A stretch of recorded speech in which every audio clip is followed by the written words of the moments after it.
தொடக்க வேளாண்மை கூட்டுறவு கடன் சங்கங்களை பல் சேவை மையங்களாக மாற்றும் திட்டத்தில் இதுவரை 4421 வேளாண் இயந்திரங்கள் மற்றும் இணைப்பு கருவிகள் தொடக்க வேளாண்மை கூட்டுறவு கடன் சங்கங்களால் வாங்கப்பட்டு விவசாயிகளுக்கு குறைந்த வாடகைக்கு விடப்படுகின்றன. உணவு நுகர்வோர் பாதுகாப்பு மாண்புமிகு முதலமைச்சர் அவர்கள் தலைமையிலான இந்த அரசு 2021 பொறுப்பேற்ற போது 1 லட்சம் மெட்ரிக் டன் கொள்ளளவு கொண்ட கிடங்குகள் மட்டுமே இயங்கி வந்தன. விவசாயிகள் பாடுபட்டு சேர்த்த நெல்மணிகளை கொள்முதல் செய்து பாதுகாப்பாக சேமித்து வைத்திடும் பொருட்டு கடந்த 5 ஆண்டுகளில் 4 லட்சம் மெட்ரிக் டன் கொள்ளளவு கொண்ட 253 நவீன நெல் சேமிப்பு தளங்கள் ரூபாய் 331 கோடி மதிப்பீட்டில் புதிதாக கட்டி முடிக்கப்பட்டு மாண்பு முதலமைச்சர் அவர்களால் திறந்து வைக்கப்பட்டுள்ளன.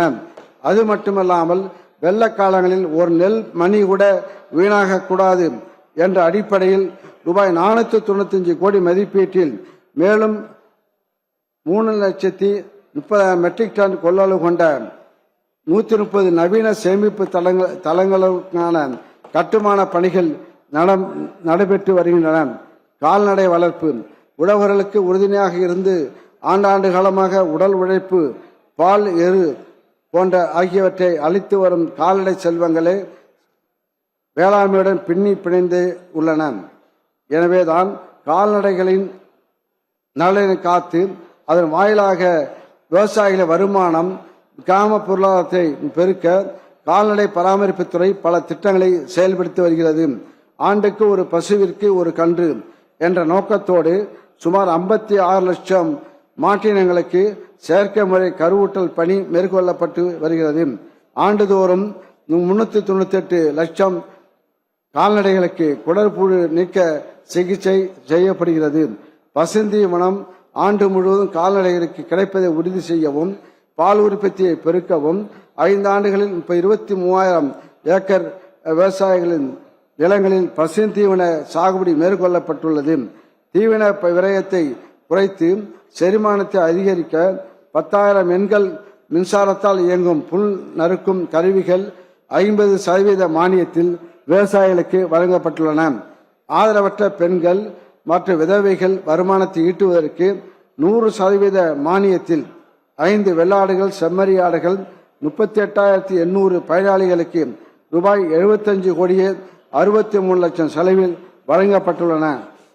நாட்டுக்கோழி வளர்ப்பினை ஊக்குவித்து கிராமப்புற பெண்களின் வருமானத்தை ஈட்டுவதற்காக 660 நாட்டுக்கோழி பண்ணைகள் அமைக்கவும், புறக்கடை கோழி வளர்ப்பினை ஊக்குவிக்க 38,700 கிராமப்புற பெண் பயனாளிகளுக்கு தலா 40 நாட்டுக்கோழி குஞ்சுகள் வழங்கவும் ரூபாய் 17 கோடியே 20 லட்சம் செலவிடப்பட்டுள்ளது.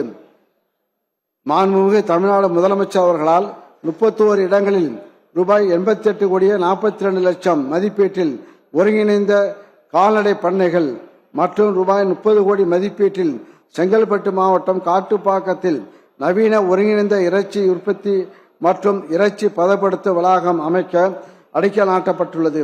இதனால் கால்நடைகளை பெருக்கி கால்நடை பொருட்களின் ஏற்றுமதி அதிகரிக்க செய்து வேலைவாய்ப்பினை ஏற்படுத்தி நாட்டின் பொருளாதார முன்னேற்றத்திற்கு வழி ஏற்படும்.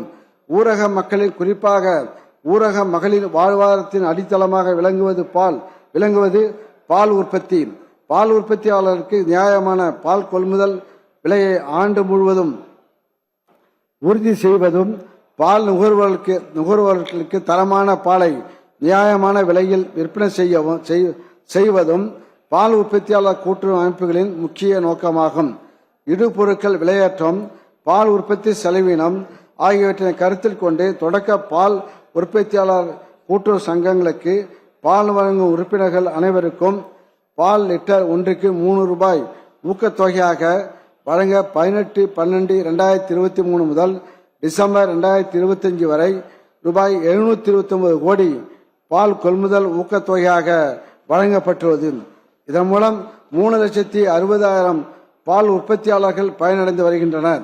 மேலும் தொடக்க பால் உற்பத்தியாளர் கூட்டுறவு சங்கங்களுக்கு பால் வழங்கும் உறுப்பினர்கள் பாலின் அளவு மற்றும் தரம் ஆகியவற்றினை உடனடியாக அறிந்து கொள்ளும் வகையில் அனைத்து பால் உற்பத்தியாளர் கூட்டுறவு சங்கங்களுக்கும் பால் பரிசோதனை கருவிகள் வழங்கப்பட்டு பால் உற்பத்தியாளருக்கு உடனடி ஒப்புகை சீட்டும் வழங்கப்பட்டு வருகிறது. 5000 பால் உற்பத்தியாளர்கள் கூட்டுறவு சங்க உறுப்பினர்கள் மற்றும் பெண்களுக்கு நிரந்தர மற்றும் கூடுதல் வருவாய் கிடைக்க செய்திடும் வகையில் ரூபாய் 150 கோடி மானிய தொகை ஒதுக்கீடு செய்யப்பட்டு சிறிய அளவிலான பால் பண்ணை திட்டம் 4% வட்டி மானியத்துடன் செயல்படுத்தப்பட்டு வருகிறது.